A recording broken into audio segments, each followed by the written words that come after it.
மக்களே, இன்னைக்கு வீடியோவில் என்ன பார்க்க போகிறோம்னா கானாங்கத்தை மீன் குழம்பு தான் பார்க்க போகிறோம். அதுக்கு செய்ய தேவையான பொருளை பார்த்துக்கலாம் வாங்க. 1/2 கிலோ கானாங்கத்தை மீன் நல்லா கழுவி சுத்தம் பண்ணி வச்சுருக்கிறேன். 100 கிராம் சின்ன வெங்காயம் பொடி பொடியாக கட் பண்ணி வச்சுருக்கிறேன். ஒரு தக்காளி சின்ன சின்ன பீஸாக கட் பண்ணி வச்சுக்கிறேன். ஒரு கட்டி பூண்டு உரித்து வச்சுருக்கிறேன். 100 கிராம் புளி எடுத்து வச்சுருக்கிறேன். 1/2 டீஸ்பூன் மஞ்சத்தூள், கடுகு, வெந்தயம் வந்து 1/2 ஸ்பூன் எடுத்து வச்சுக்கிறேன். கருவேப்பிலை, கொத்தமல்லி கொஞ்சம் எடுத்து வச்சுக்கிறேன். எண்ணெய் வந்து தேவையான அளவு. மிளகாத்தூள் வந்து 5 ஸ்பூன் மிளகாத்தூள் போட்டுக்கலாம். 2 ஸ்பூன் வந்து உப்பு போட்டுக்கலாம். தேவையான அளவு தண்ணி. இப்போ எப்படி செய்யுதுன்னு பார்த்துக்கலாம் வாங்க. ஃபஸ்ட்டு நம்ம புளியை வந்து ஒரு 10 நிமிஷம் ஊற வச்சுக்கலாம் தண்ணி ஊற்றி. இப்போ எண்ணெய் ஊற்றிக்கலாம்.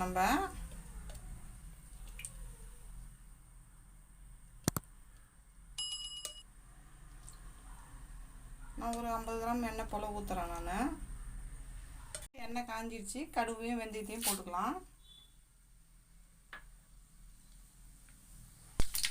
கடுகு பொரிய ஆரம்பிச்சிச்சு. நம்ம வந்து வெங்காயத்தை போட்டுக்கலாம்.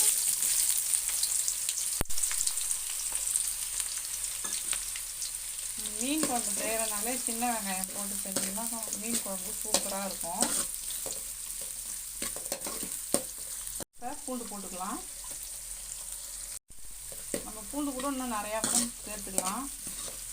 அது நம்ம விருப்பம்தான். அது 1 கிலோ மீனுக்கு இவ்வளோ வெங்காயம் போட்டுக்கிறேன். நீங்கள் 1 கிலோ அந்த மாதிரி எடுத்திங்கன்னா இன்னும் அதிகமாக போட்டுக்கோங்க. அப்போ தான் குழம்பு இன்னும் நல்லா டேஸ்ட்டாக வரும். எந்த மீன் நம்ம வாங்கினாலும் இதே மெத்தட்லேயே செஞ்சுக்கோங்க. தக்காளியை இப்போ போட்டுக்கிறேன். நம்ம வந்து தேங்காய் ஊற்றியும் மீன் குழம்பு செய்யலாம், ஊற்றாமலும் செய்யலாம். அதுவும் நல்லா தான் இருக்கும். கருவேப்பிலை, கொத்தமல்லி போட்டுக்கிறேன். இதையும் சேர்த்து நல்லா மிக்ஸ் பண்ணிக்கோங்க. இப்போ வெங்காயம், தக்காளி எல்லாம் நல்லா வதங்கிடுச்சு. இப்போ குழம்புக்கு தேவையான குழம்பு மிளகாத்தூள் நான் போட்டுக்கிறேன். 1 ஸ்பூனு மஞ்சத்தூள் போட்டுக்கிறேன். குழம்புக்கு தேவையான உப்பு நான் போட்டுக்கிறேன். எல்லாம் நல்லா மிக்ஸ் பண்ணி வச்சுருக்கேன். இப்போ நம்ம கரைச்சி வச்ச புளி தண்ணியை இதில் சேர்த்துக்கலாம்.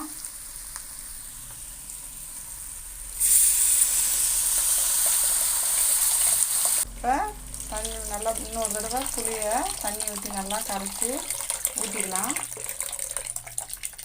நல்லா மிக்ஸ் பண்ணி விடுங்க.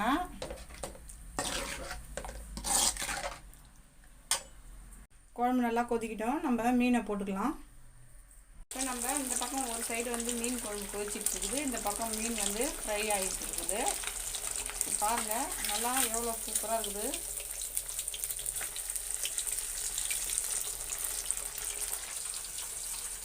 இந்த சைடு மீன் குழம்பு, இந்த சைடு மீன் ஃப்ரை. இதை ஒரு பிளேட்டுக்கு மாற்றிக்கிறேன் நான். இங்கே பாருங்கள் நம்ம கடையில் வாங்குற மாதிரியே இருக்குது.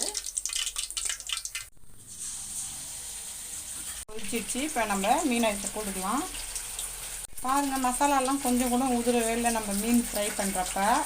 உங்களுக்கு வேணும்னா சொல்லுங்கள், கமெண்ட் பண்ணுங்கள், நான் போடுறேன். மீன் நல்லா வெந்துடுச்சு. நம்ம வந்து இதை ஒரு கிண்ணத்துக்கு மாற்றிக்கிறேன் நான். பாருங்கள் நம்மளோட மீன் எப்படி சூப்பராக இருக்குதுன்னு. நம்ம மீன் குழம்பு சூப்பராக ரெடி ஆகிடுச்சு. இந்த வீடியோ பிடிச்சிருந்ததுன்னா லைக் பண்ணுங்கள், ஷேர் பண்ணுங்கள், கமெண்ட் பண்ணுங்கள். மறக்காமல் நம்ம சேனலை சப்ஸ்கிரைப் பண்ணிவிட்டு பக்கத்தில் இருக்க பெல் ஐக்கான் கிளிக் பண்ணி ஆல்னு கொடுத்துருங்க. தேங்க்ஸ் ஃபார் வாட்சிங்.